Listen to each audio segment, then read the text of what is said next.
Ini adalah video jawaban untuk kaum sebelah yang menuduh jika Al-Quran menjiplak Bible.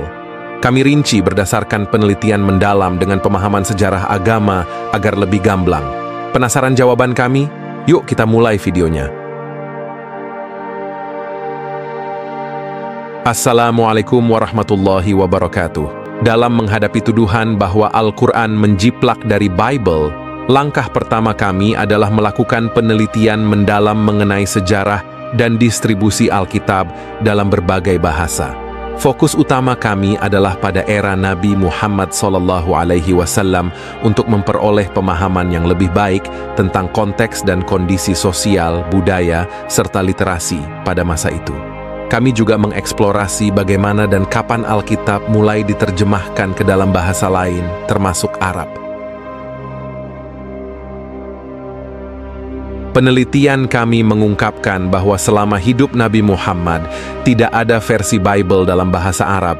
Ini merupakan temuan penting karena menunjukkan bahwa Nabi Muhammad SAW tidak memiliki kemungkinan untuk mengakses teks-teks Bible dalam bahasa yang bisa beliau pahami. Selain itu, kami juga mempertimbangkan faktor-faktor lain seperti interaksi perdagangan dan budaya antara masyarakat Arab dengan masyarakat lain yang mungkin memiliki akses ke teks-teks tersebut.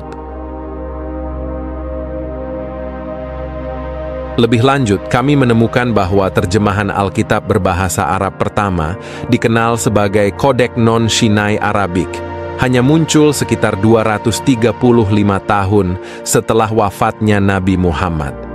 Penemuan ini sangat signifikan karena membuktikan bahwa Alkitab berbahasa Arab baru ada pada abad ke-9, jauh setelah masa hidup Nabi Muhammad. Hal ini menegaskan bahwa tidak mungkin bagi Nabi Muhammad SAW untuk menjiplak isi Bible untuk menyusun ayat-ayat Al-Quran. Kajian kami juga melibatkan ahli linguistik dan sejarah untuk menganalisis perbedaan dan kesamaan konten antara kedua teks tersebut, serta mempertimbangkan aspek-aspek historis dan budaya yang mungkin berpengaruh terhadap kedua teks tersebut. Dalam upaya mendalam kami untuk memahami penyebaran Alkitab, kami menemukan bahwa hingga abad ke-18, hanya pemuka-pemuka gereja yang memiliki akses dan kemampuan untuk membaca serta mempelajari Alkitab.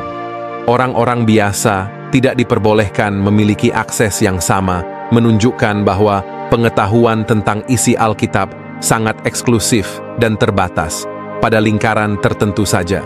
Faktor ini memberikan dukungan tambahan terhadap ide bahwa Nabi Muhammad yang hidup di luar lingkaran keagamaan Kristen tidak memiliki kesempatan untuk menjiplak isi Bible. Penelitian kami juga meluas ke bagaimana Alkitab dalam berbagai bahasa dan versi menyebar ke seluruh dunia. Kami menyelidiki bagaimana dinamika sosial, politik, dan perkembangan teknologi seperti penemuan mesin cetak berkontribusi terhadap perubahan cara orang memahami dan mengakses Alkitab. Khususnya, kami tertarik pada peranan mesin cetak dalam memfasilitasi distribusi Alkitab yang lebih luas yang berkontribusi pada reformasi Protestan dan perubahan besar dalam praktik keagamaan Kristen. Selain itu, kami juga mengeksplorasi interaksi antara orang-orang di luar lingkungan gereja, seperti komunitas Yahudi dan Nasrani pada zaman Nabi Muhammad, dengan naskah suci seperti Alkitab. Kami tertarik untuk mengetahui bagaimana mereka berinteraksi dengan teks-teks ini dalam konteks bahasa dan budaya mereka, dan apakah ada bukti pertukaran pengetahuan atau ide antara komunitas-komunitas ini. Kesimpulan kami dari penelitian ini adalah bahwa tuduhan bahwa Al-Quran menjiplak dari Bible tidak didukung oleh bukti yang kuat. Keterbatasan akses terhadap teks Alkitab, perbedaan substansial dalam isi, dan konteks historis dan budaya yang unik di mana Al-Quran diwahyukan, semua menunjukkan bahwa Al-Quran merupakan wahyu yang berdiri sendiri, dan tidak terkait langsung dengan teks-teks suci sebelumnya. Penelitian ini tidak hanya membantu kami dalam memahami lebih baik tentang sejarah Alkitab dan Al-Quran, tetapi juga memberikan wawasan penting tentang interaksi antara agama dan budaya di berbagai masa dan tempat. Dalam penelitian kami tentang arti kata Ummi dalam konteks kisah Nabi Muhammad, kami menemukan bahwa kata ini memiliki berbagai dimensi makna yang penting untuk dipahami. Pertama, makna dasar dari Ummi adalah ibu, yang secara simbolis sering dikaitkan dengan asal-usul dan sumber kehidupan. Makna ini membawa konotasi keaslian dan ketulusan, menggambarkan sesuatu yang murni dan belum terpengaruh oleh eksternal. Kedua, Ummi juga digunakan untuk menggambarkan seseorang yang tidak bisa membaca dan menulis. Dalam konteks ini, kata tersebut menggambarkan keadaan alami seseorang yang belum terpengaruh oleh pendidikan formal atau literasi. Ini relevan dalam konteks Nabi Muhammad, yang diketahui tidak mampu membaca atau menulis, namun menerima wahyu Al-Quran.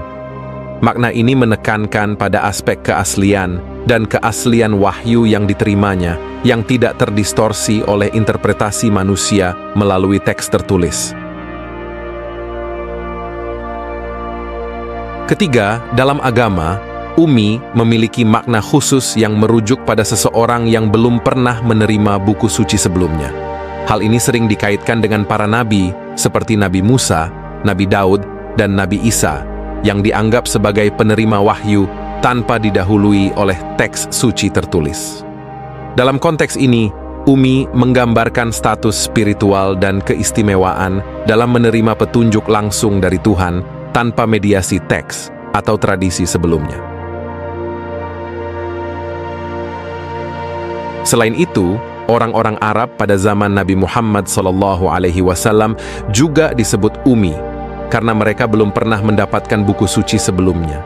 Ini menggambarkan konteks budaya dan religius di mana Nabi Muhammad SAW menerima wahyu.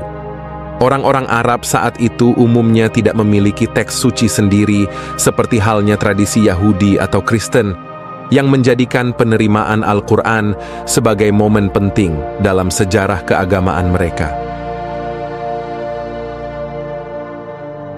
Mengingat berbagai makna ini, kata Ummi dalam konteks kisah Nabi Muhammad SAW membawa implikasi yang mendalam mengenai asal-usul, keaslian, dan cara unik di mana wahyu disampaikan kepadanya. Ini menunjukkan bahwa wahyu yang diterima Nabi Muhammad SAW adalah sesuatu yang baru dan murni, tidak terkontaminasi oleh pengetahuan atau pengaruh sebelumnya, baik dalam bentuk tulisan maupun buku suci. Penelitian kami tentang arti kata Ummi ini tidak hanya membantu memperkaya pemahaman tentang sejarah dan konteks Nabi Muhammad, tetapi juga memberikan wawasan tentang bagaimana wahyu dan tradisi keagamaan berkembang dalam konteks budaya dan sejarah yang berbeda. Berdasarkan analisis kami, terdapat kesulitan signifikan dalam menerima gagasan bahwa Nabi Muhammad SAW mampu menghasilkan Al-Quran dengan meniru isi dari Bible. Beberapa faktor kunci mendukung kesimpulan ini. Pertama, terdapat hambatan bahasa yang signifikan dan kendala dalam mengakses naskah-naskah Bible. Kedua, konten Al-Quran itu sendiri menunjukkan perbedaan yang jelas dan keunikan, termasuk dalam aspek-aspek seperti etika, hukum, dan tata cara ibadah. Ini mengindikasikan bahwa Al-Quran mengandung banyak aspek baru yang tidak terdapat dalam teks-teks yang sudah ada sebelumnya.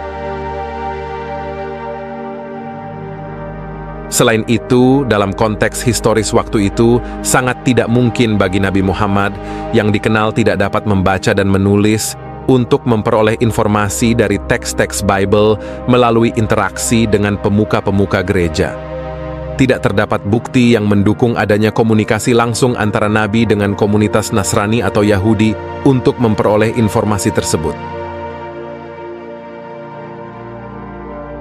Dengan demikian, kami menyimpulkan bahwa tuduhan tentang Nabi Muhammad SAW meniru isi Bible untuk menciptakan Al-Quran tidak didukung oleh bukti sejarah atau kondisi yang berlaku saat itu. Kesulitan dalam mendapatkan akses ke naskah-naskah suci, hambatan bahasa, dan situasi sosial pada masa tersebut menunjukkan bahwa klaim tersebut tidak memiliki dasar yang kuat. Penelitian kami menegaskan pentingnya memahami konteks historis dan sosial saat mengeksplorasi naskah-naskah suci dan sejarah agama. Itulah jawaban terhadap tuduhan jika Al-Quran menjiplak Bible. Bagikan jika Anda menyukai video ini. Tinggalkan komentar terbaik Anda agar nama Anda turut tercatat dalam syiar ini dan turut mendapat catatan pahala.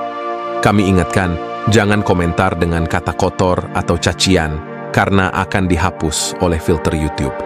Terima kasih sudah menyimak video kami. Nantikan video kami berikutnya. Wassalamualaikum warahmatullahi wabarakatuh.